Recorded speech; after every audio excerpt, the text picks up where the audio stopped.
നമസ്കാരം. കാൽചക്രത്തിൻ്റെ പൂച്ച മുക്കാൽ ചക്രത്തിൻ്റെ പാല് കുടിച്ചു എന്ന് പറയുന്ന അവസ്ഥയിലാണിപ്പോൾ പത്തനംതിട്ടയിലെ സഖാക്കൾ. വീണ ജോർജ് മുദ്രാവാക്യം മുഴക്കിയും ഹാരാർപ്പണം നടത്തിയും പാർട്ടിയിലേക്ക് സ്വീകരിച്ച BJP-ക്കാർ കമ്മികളെ നിരത്തി അങ്ങ് തല്ലുകയാണ്. ഉച്ചത്തിൽ നിലവിളിക്കാൻ പോലും ആ പാവങ്ങൾക്ക് കഴിയുന്നില്ല. കാരണം വിപ്ലവകാരികളും കോമാളികളും കരഞ്ഞുകൂടാ, അവർ ചിരിച്ചുകൊണ്ടേയിരിക്കണം. വിപ്ലവകാരികളുടെ ഉച്ചയടിച്ചു പറിക്കുന്ന നിലയിലായി ഇപ്പോഴത്തെ കാര്യങ്ങൾ. ഡ്രൈവർ കുമാരൻ കോശിക്കുര്യനോട് പറഞ്ഞതുപോലെ നമ്മളിതിലില്ല, കണ്ടാൽ മതി. ഈ അവസ്ഥയിൽ അടി കണ്ട് ആസ്വദിച്ചിരിക്കുകയാണ് മറ്റു ചില മുഴുത്ത സഖാക്കൾ. വന്നു കയറുന്നവരെ ക്രിസ്റ്റൽ ക്ലിയർ ആക്കാൻ കുറേ സമയം പിടിക്കുമെന്ന് ഗോവിന്ദൻ തന്നെ പറഞ്ഞിട്ടുള്ളതാണ്. സംസ്കരിച്ചെടുക്കുന്ന നടപടികളാണ് ഇപ്പോൾ നടന്നുകൊണ്ടിരിക്കുന്നത്. കുറേ കഴിയുമ്പോൾ CPM-ൻ്റെ ഓഫീസിൽ നിന്നും ഭാരത് മാതാ കി ജയ് എന്ന വിളി കേട്ടെന്ന് വരും. ഒരു ദിവസം ജില്ലാ സെക്രട്ടറി രാജു എബ്രഹാം വന്നു നോക്കുമ്പോൾ കാണാം ചെങ്കൊടി മാറി കാവിയാകുന്ന മറിമായം. സഖാക്കൾ വല്ലാത്ത ധർമ്മസങ്കടത്തിലാണ് ഇപ്പോൾ. വന്നു കയറിയ നവസഖാക്കളെ തുറിച്ചു നോക്കിയെന്ന കുറ്റത്തിനാണ് ഇപ്പോഴവന്മാർ DYFI-ക്കാരെ തല്ലിച്ചതച്ചത്. ഒരു മയത്തിലൊക്കെ നോക്കിയാൽ മനസ്സിലാക്കാം, തുറിച്ചുനോട്ടം പൊറുക്കുന്നവരല്ല വന്നു കയറിയ സഖാക്കൾ. ദൈവമേ, ഇതിപ്പോൾ ആരോട് പരാതി പറയാൻ കഴിയും?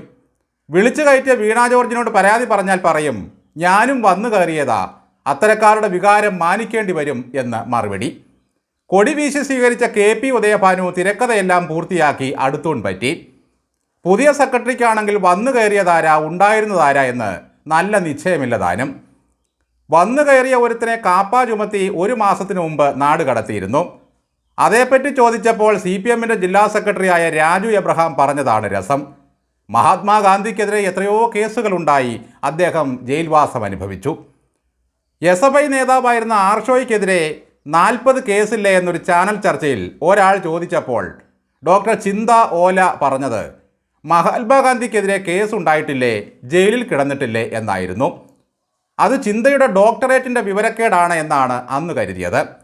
പക്ഷേ പരിണിതപ്രജ്ഞനായ രാജു എബ്രഹാം പോലും ഗാന്ധിജിയെയും കാപ്പകളെയും ഒന്നിച്ച് താരതമ്യപ്പെടുത്തിയപ്പോൾ ഒരു കാര്യം മനസ്സിലായി. ഈ കമ്മിത്തലകൾ പ്രവർത്തിക്കുന്നത് ജയൻ്റായിട്ടാണ്.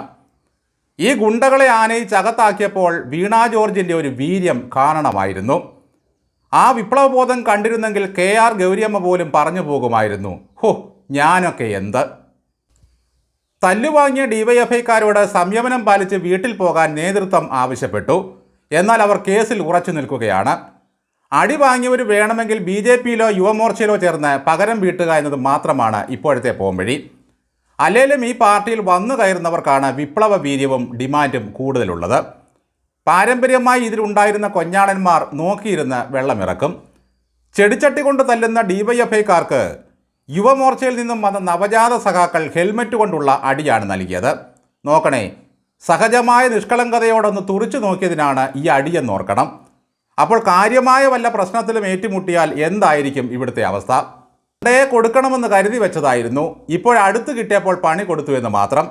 മാറ്റങ്ങളെ ഉൾക്കൊണ്ടുകൊണ്ട് മുന്നോട്ട് പോകാനുള്ള സന്മനസ്സാണ് സഖാക്കളെ നമുക്ക് വേണ്ടത്.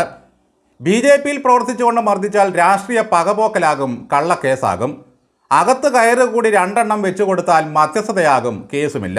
ചുരുക്കത്തിൽ ഒട്ടകത്തിന് തലചായ്ക്കാൻ അവസരം കൊടുത്ത പോലെ ഒരവസ്ഥയായി പത്തനംതിട്ടയിലെ സഖാക്കളുടെ കാര്യം. നന്ദി.